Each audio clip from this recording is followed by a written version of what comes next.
नमस्कार, स्वागत है आप सभी का। आप देख रहे हैं इकोनॉमी टुडे। मैं हूं अजय मिश्र। कारोबार जगत की तमाम खबरों पर रहती हमारी नज़र। 9:30 बजे का वक्त होता है कारोबार जगत की तमाम खबरों को आप तक पहुंचाने का।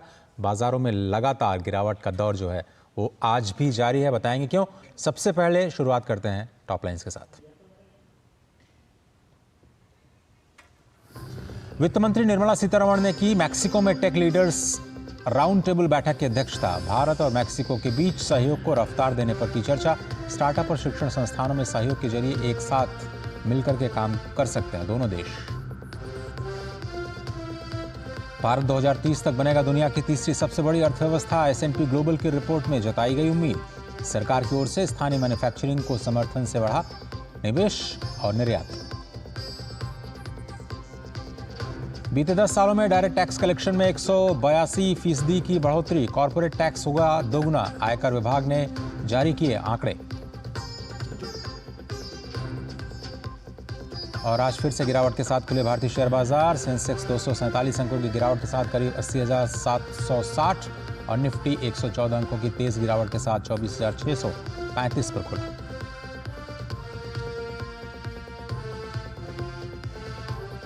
कुछ बड़ी खबरें जिन पर हमारी निगाह रहेगी, लेकिन इस वक्त बड़ी खबर आ रही है बाजार से। और शेयर बाजार में गिरावट का सिलसिला आज भी जारी है।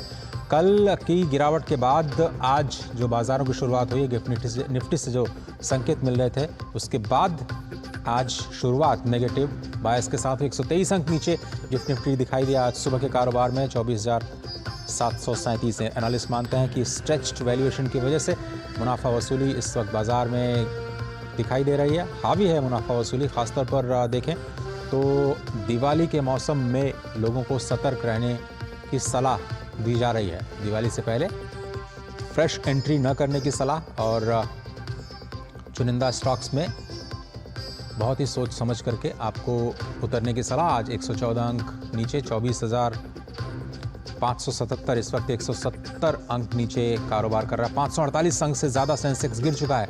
एक्सिस बैंक में थोड़ी सी तेज़ी दिखाई दे रही है, 2% से ज़्यादा।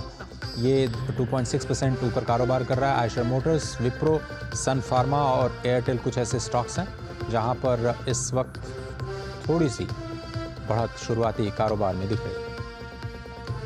लेकिन गिरने वाले शेयर्स में श्रीराम फाइनेंस, इन्फोसिस, मारुति, बजाज ऑटो और महिंद्रा एंड महिंद्रा। ज़्यादातर ऑटो स्टॉक्स इस बिजी सीजन में भी बेहतर प्रदर्शन नहीं कर पा रहे हैं। स्मॉल कैप और मिड कैप में ज़्यादा तेज़ी देखी जा रही है। 1.3% मिड कैप इंडेक्स गिरा है। स्मॉल कैप की बात करें तो 2% से ज़्यादा की गिरावट आई है। तो छोटे और मझोले शेयर जिन्होंने ज़्यादा रिटर्न दिया था बीते साल, अब वहाँ पर तेज़ गिरावट इस वक्त दिखाई दे रही है। ऑटो सेक्टर में BSE की और निफ्टी के ऑटो सेक्टर में गिरावट दिखाई दे रही है। उसकी वजह यही कि कारोबारी सीजन में लोगों को नतीजों का इंतजार है और नतीजे जो आने शुरू हुए हैं वो बहुत बेहतर नहीं आ रहे हैं। आगे बढ़ते हैं। वित्त मंत्री निर्मला सीतारमण ने मैक्सिको के ग्वाडलजारा में टेक लीडर्स राउंड टेबल बैठक की अध्यक्षता की है। इस दौरान भारत और मैक्सिको के बीच तकनीकी सहयोग को मजबूत करने पर चर्चा की गई। बैठक को संबोधित करते हुए वित्त मंत्री ने समान स्थिति वाली अर्थव्यवस्थाओं के लिए अवसर और जिम्मेदारियों पर विमर्श किया और भारत और मैक्सिको के बीच सहयोग को रफ्तार देने पर चर्चा की। वित्त मंत्री ने कहा कि मैक्सिको नियर शोरिंग के माध्यम से फल फूल रहा है, जिसके परिणाम स्वरूप बहुराष्ट्रीय कंपनियों के बीच सहयोग हुआ है और प्रतिभा के आदान प्रदान के साथ साथ जोखिम भी कम हुआ है और उस जोखिम को साझा करने के प्रयास किए गए हैं। वित्त मंत्री ने 2047 में भारत की विकसित भारत के लक्ष्य की दिशा में काम करते हुए जो तेज़ी से बदलाव किए जा रहे हैं, रिफॉर्म्स किए जा रहे हैं, उसकी जानकारी दी। साथ ही साथ उन्होंने स्वास्थ्य, सेवा, कृषि और सस्टेनेबल सिटीज़ में आर्टिफिशियल इंटेलिजेंस के क्षेत्र में काम करने के लिए भारत में सेंटर ऑफ एक्सीलेंस के बारे में भी जानकारी दी है, जिसमें मैक्सिको की रुचि हो सकती है। वित्त मंत्री ने कहा कि दोनों देश स्टार्टअप और शिक्षण संस्थानों में सहयोग के जरिए इन क्षेत्रों में एक साथ काम कर सकते हैं। TCS के एक कार्यक्रम में भी उन्होंने हिस्सा लिया और ग्वाडलजारा में वित्त मंत्री ने टाटा कंसल्टेंसी सर्विसेज के मुख्यालय का दौरा किया और कंपनी के अधिकारियों और कर्मचारियों को संबोधित किया।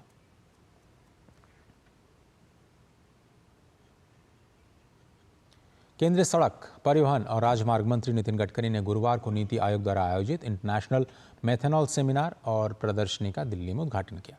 इस अवसर पर केंद्रीय मंत्री नितिन गडकरी ने कहा कि जिस तरीके से देश भर में अच्छी सड़कों का निर्माण किया जा रहा है, साथ ही बायोफ्यूल का उपयोग अगर होगा तो लॉजिस्टिक कॉस्ट में काफ़ी कमी आएगी। और ये 14% से घट करके 9% के स्तर पर आ सकती है। Presently, the logistic cost in India is 14%, and China is 8%, USA 12%, and European countries is 12%.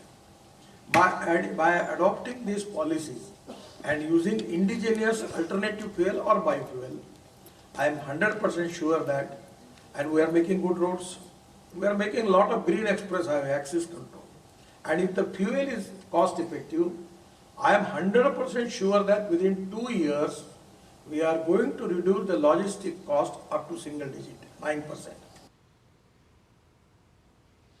और उभरती हुई बाजारों में भारतीय अर्थव्यवस्था अगले 3 सालों में दुनिया की सबसे तेजी से बढ़ने वाली जीडीपी बनी रहेगी और 2030 तक ये दुनिया की तीसरी सबसे बड़ी अर्थव्यवस्था हो सकती है। S&P ग्लोबल की गुरुवार को जारी एक रिपोर्ट में ये जानकारी दी गई है। रिपोर्ट में कहा गया कि 2035 तक भारत दुनिया की तीसरी सबसे बड़ी अर्थव्यवस्था के रूप में अपनी स्थिति को मजबूत कर लेगा।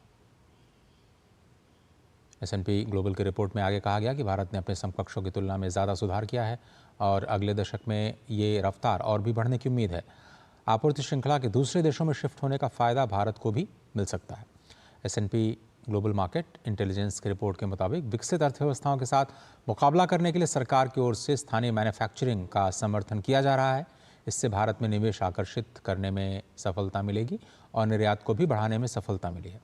रिपोर्ट में अनुमान जताया गया कि भारत में सामानों पर कंज्यूमर खर्च 2024 में 1.29 ट्रिलियन डॉलर रह सकता है। आपको बता दें कि हाल ही में इंटरनेशनल एनर्जी एजेंसी की भी एक रिपोर्ट आई थी जो वर्ल्ड एनर्जी आउटलुक के नाम से जानी जाती है। इसमें कहा गया है कि भारत 2028 तक ही दुनिया की तीसरी सबसे बड़ी अर्थव्यवस्था बन सकता है। और तेज विकास का ही परिणाम है कि देश में जो डायरेक्ट टैक्स कलेक्शन है उसका जो ट्रेंड है वो ज़बरदस्त रहा है। बीते 10 सालों के आंकड़े आयकर विभाग ने जारी कर दिए हैं। देश के प्रत्यक्ष कर संग्रह 2023-24 की बात करें तो वो करीब 20 लाख करोड़ रुपए के आसपास रहे हैं, 19.60 टू बी स्पेसिफिक। इस तरह मोदी सरकार के 10 साल के कार्यकाल में जो डायरेक्ट टैक्स कलेक्शन है 182% की बढ़ोतरी दिखा रहा है। आयकर विभाग की ओर से जो टाइम सीरीज डेटा जारी किए गए उससे पता चलता है कि जो कॉर्पोरेट टैक्स कलेक्शन है वो 10 साल में 2 गुने से ज़्यादा हो चुका है और 2023-24 में ये 9 लाख करोड़ रुपए से ज़्यादा रहा। इस दौरान जो पर्सनल इनकम टैक्स है वो भी 4 गुना बढ़ा और 10.45 लाख करोड़ रुपए पर पहुंचा। दाखिल किए गए आयकर रिटर्न्स की संख्या वित्त वर्ष 2014-15 में 4 करोड़ से अब बढ़ करके 2023-24 में 8 करोड़ 61 लाख हो गई। यानी जो टैक्स भरने वाले, रिटर्न दाखिल करने वाले लोगों की संख्या भी 2 गुने से ज़्यादा हुई है। जीडीपी और ये जो डायरेक्ट टैक्स कलेक्शन है उसका अगर अनुपात देखें तो 2014-15 में ये 5.55% था। अभी ये 6.64 के स्तर पर है। करदाताओं की संख्या की बात करें तो 2014-15 में 5.7 करोड़ थे, जो आकलन वर्ष में अब बढ़ करके 10 करोड़ 41 लाख पर पहुंच चुके हैं। अच्छी खबर, अर्थव्यवस्था के मोर्चे पर डायरेक्ट टैक्स कलेक्शन में लगातार बढ़ोतरी देखी जा रही है। आमदनी बढ़ती है, जीडीपी बढ़ती है, उसका रिफ्लेक्शन टैक्स कलेक्शन पर साफ दिखाई देता है। छोटा सा ब्रेक लेते हैं। ब्रेक के उस पार हमारा आज का फोकस, और आज का फोकस बहुत ही खास है। इंडिया के एआई मिशन पर बात होगी और एआई मिशन के सीईओ हमारे साथ होंगे। आप देखते रहिए इकोनॉमी टुडे। सारी छुर्रियां भर देती हैं, दीवार हमवार कर देती हैं। तो पुट्टी भर ले, हाँ पुट्टी भर ले। वंडर वॉल पुट्टी दे एक परफेक्ट फिनिश। बेटियां घर की रौनक हैं, बेटियां घर संवारती हैं, बेटियां पीढ़ियां सजाती हैं, बेटियां घर की बुनियाद कहलाती हैं। बेटियों को सलाम करता है मोंगिया स्टील, स्टील का बादशाह। जल्दी टिफिन पैक करो। राजू, मोबाइल छोड़ो। अरे दीदी वो बैंक का नंबर चाहिए, रिफंड ही नहीं आया है। मिल गया। अब भी कॉल करता हूँ दीदी। बिना नंबर जांचे? अक्सर जालसाज बैंक की नकली वेबसाइट और फर्जी नंबर से पैसों की धोखाधड़ी करते हैं। तो फिर सही नंबर? बैंक की ऑफिशियल वेबसाइट या तो कार्ड पर। आपने तो बचा लिया दीदी। काम से नहीं। आरबीआई कहता है, सही वित्तीय बर्ताव करे आपका बचाव। बात जब पीढ़ियों के लिए बनने वाले घर की हो तो जिम्मेदारी बड़ी हो जाती है। गैलेंट समझता है ये जिम्मेदारी। अब डबल एम रिब्स के साथ गैलेंट एडवांस TMT रीबार, निर्माण का रियल हीरो। स्वागत है आप सभी का। आप देख रहे हैं इकोनॉमी टुडे और अब बात करते हैं आज के फोकस की।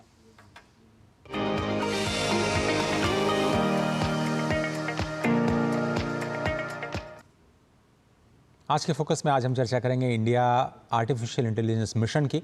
और ख़बर यह है कि इंडिया AI मिशन के तहत भारत सरकार ने 8 अलग अलग क्षेत्रों में सुरक्षित और विश्वसनीय AI के विकास के लिए आवेदन मांगे हैं। कोशिश यह है कि देश में जिम्मेदार आर्टिफिशियल इंटेलिजेंस के लिए नैतिक, पारदर्शी और भरोसेमंद रेगुलेशन तय किए जाएं।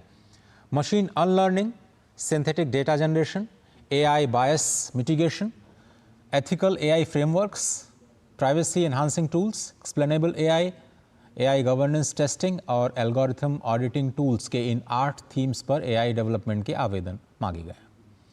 दरअसल सरकार को शैक्षणिक संस्थानों, स्टार्टअप कंपनीज और रिसर्च इंस्टीट्यूशंस की तरफ से 2000 के करीब आवेदन मिले थे और इन्हीं के आधार पर इन 8 थीम्स का चयन किया गया है।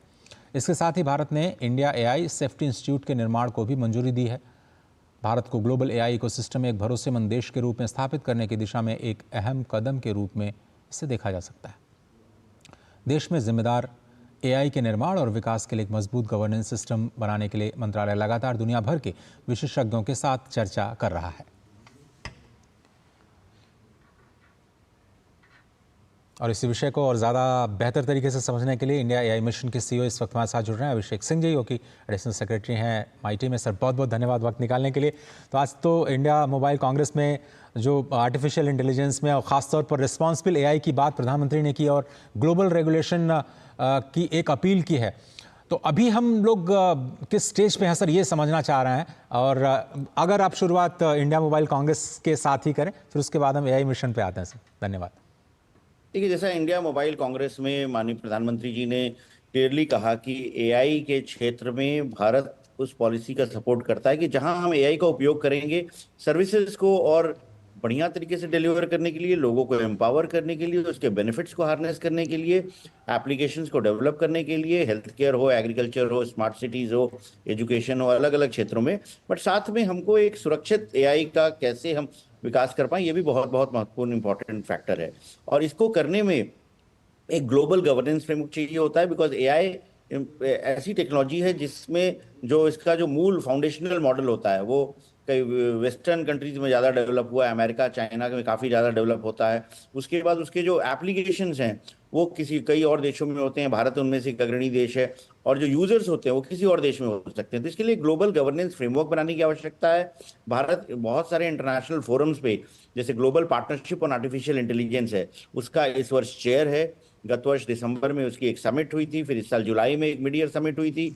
उसमें भी सारे दुनिया के देशों के साथ हमने विचार किया और एक फ्रेमवर्क बनाने का कोशिश किया गया है कि कैसे हम AI का प्रयोग करें अपने ज़िंदगी में आसानी लाने के लिए, और साथ में उससे होने वाले जो नुकसान हैं, जैसे डीप फेक्स है, मिस इन्फॉर्मेशन है, उसको भी हम नियंत्रित कर पाएँ। अब सर, अगर हम बात करें AI और ख़ास तौर पर जो हमने बार बार शब्द इस्तेमाल किया कि हम ट्रस्टेड टेक्नोलॉजी और ट्रस्टेड प्रोडक्ट्स पर काम कर रहे हैं, और आपने अभी जिक्र किया कुछ ऐसे देश भी हैं जो कि अनएथिकल AI का इस्तेमाल करके कुछ जानबूझ करके अर्थव्यवस्थाओं को डिस्टेबलाइज करने की कोशिश करते हैं। ऐसे में जो इंडिजिनस टेक्नोलॉजी पर हम फोकस कर रहे हैं सर, उसमें AI मिशन को लेकर के, मतलब AI मिशन के तहत क्या डायरेक्शन दे रहे हैं आप लोग? जैसे जो AI के सॉल्यूशंस रिस्पॉन्सिबल हो, एथिकल हो, किसी भी इस तरह का न डेवलपमेंट हो जिससे कि यूज़र को हार्म मिल पाए या लोकतांत्रिक देशों में कोई नुकसान पैदा कर पाए, और सारे डेमोक्रेटिक कंट्रीज जितने भी दुनिया के हैं वो सब इस पर कोऑपरेट कर रहे हैं और उसके ऊपर सॉल्यूशंस बनाने की कोशिश कर रहे हैं। इंडिया में भी हमारी रिसर्चर्स और हमारे स्टार्टअप्स में काफ़ी ज़्यादा कैपेबिलिटी है, और इसीलिए जो हमने 8 थीम्स पे प्रोजेक्ट सेलेक्ट किए हैं। मशीन लर्निंग पे IIT जोधपुर के एक्सपर्ट्स काम कर रहे हैं। सिंथेटिक डेटा जनरेशन पे IIT रुड़की का प्रोजेक्ट चयनित हुआ है। AI की जो बायस मिटिगेशन स्ट्रैटेजी है उसके ऊपर NIT रायपुर में काम हो रहा है। एक्सप्लेनेबल एआई फ्रेमवर्क में डिफेंस का एक इंस्टीट्यूट है पुणे में, और माइंडग्राफ एक स्टार्टअप है, वो लोग मिलकर काम कर रहे हैं। इसी तरह प्राइवेसी इन्हांसिंग एक बहुत इंपॉर्टेंट फैक्टर होता है एआई में, उसके ऊपर IIT Delhi, triple IT Delhi, IIT Dharwad, technology telecommunication engineering corporation, उनके द्वारा काम किया जा रहा है। एथिकल सर्टिफिकेशन फ्रेमवर्क के लिए हमने ट्रिपल आईटी दिल्ली को एक प्रोजेक्ट दिया है अलॉन्ग विद टीईसी। फिर एआई अल्गोरिदमिक ऑडिटिंग टूल की जो अल्गोरिदम है वो बायस फ्री है या नहीं, या उसमें किसी तरह की त्रुटि आ सकती है, उसके ऊपर सिविक डेटा लैब्स एक स्टार्टअप है वो काम कर रहा है।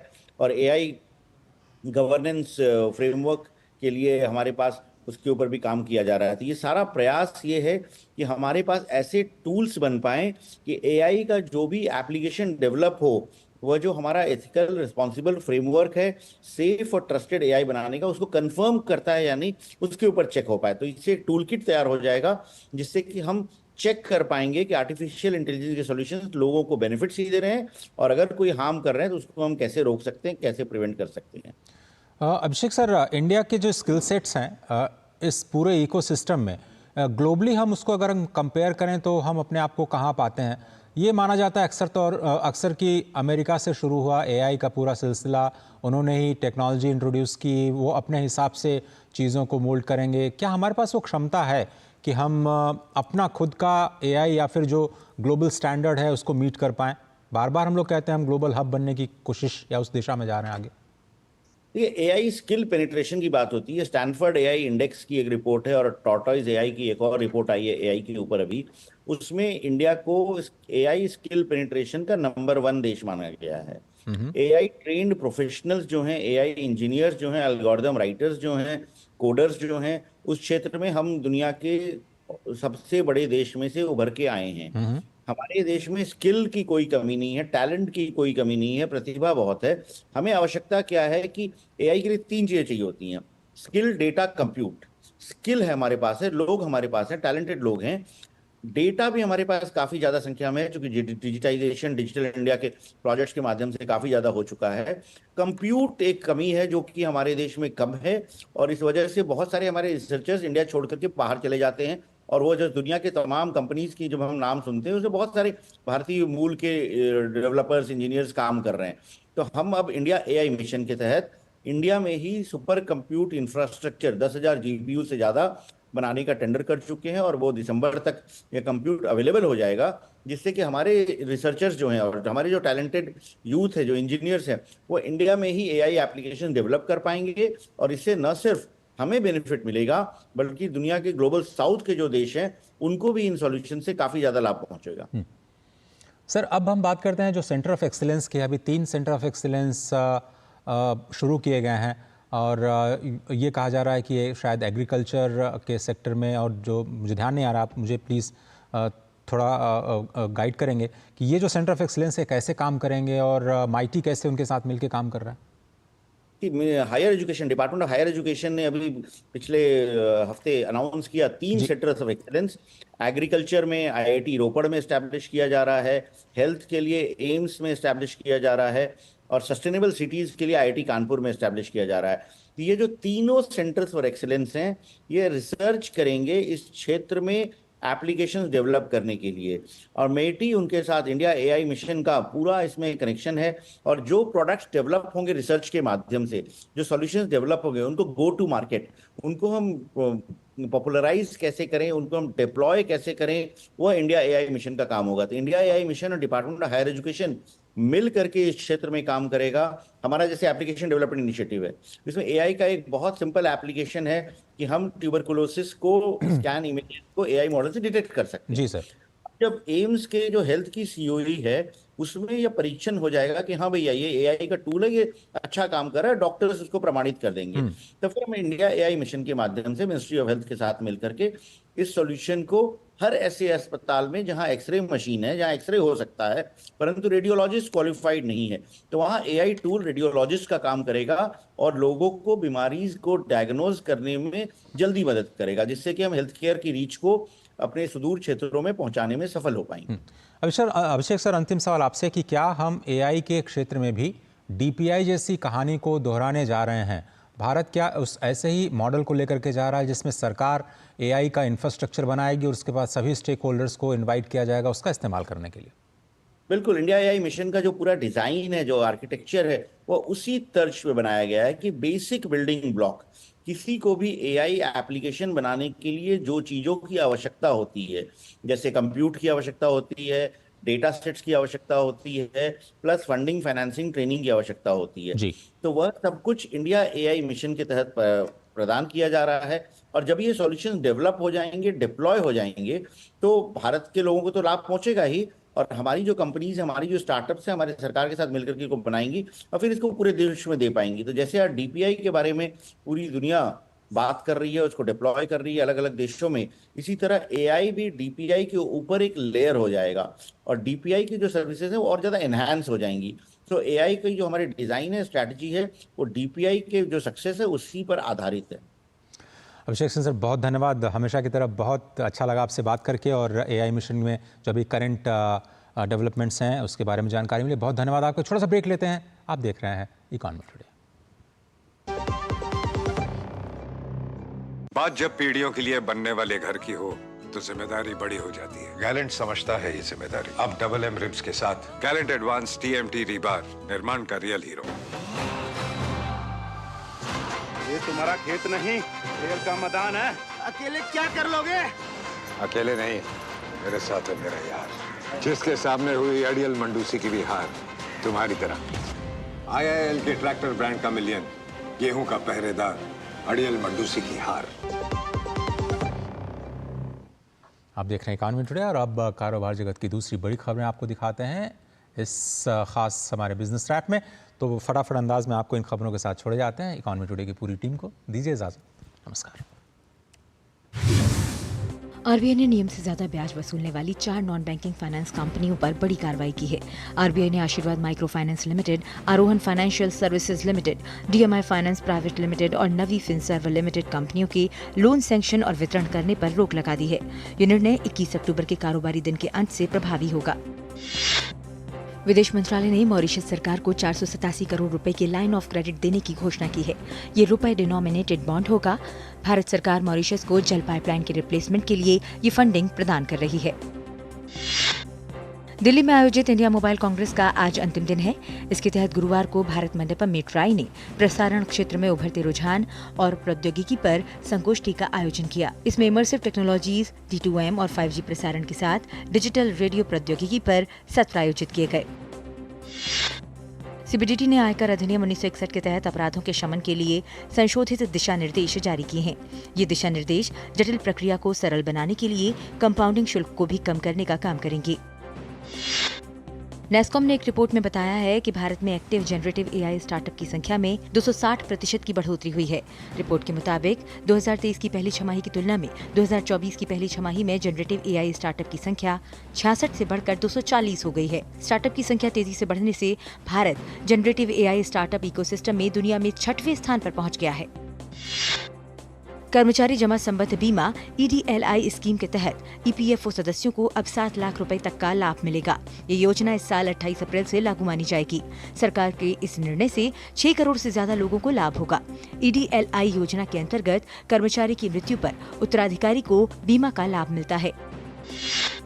वैश्विक चुनौतियों और मुद्रास्फीति दबाव के बावजूद भारत के रेडीमेड गारमेंट निर्यात में वृद्धि हुई है। अपैरल एक्सपोर्ट प्रमोशन काउंसिल ने बताया कि इस साल सितंबर माह में भारत के रेडीमेड परिधान निर्यात में 17% का उछाल आया है। केंद्र सरकार रेल रैक के जरिए प्याज की बढ़ती कीमतों को नियंत्रित करने के लिए प्रयासरत है। ये पहली बार है जब मूल्य स्थिरीकरण हस्तक्षेप के अंतर्गत थोक परिवहन के तरीके को अपनाया गया है। इसके तहत सरकार 1600 मीट्रिक टन प्याज कांदा फास्ट ट्रेन द्वारा नासिक से दिल्ली ला रही है।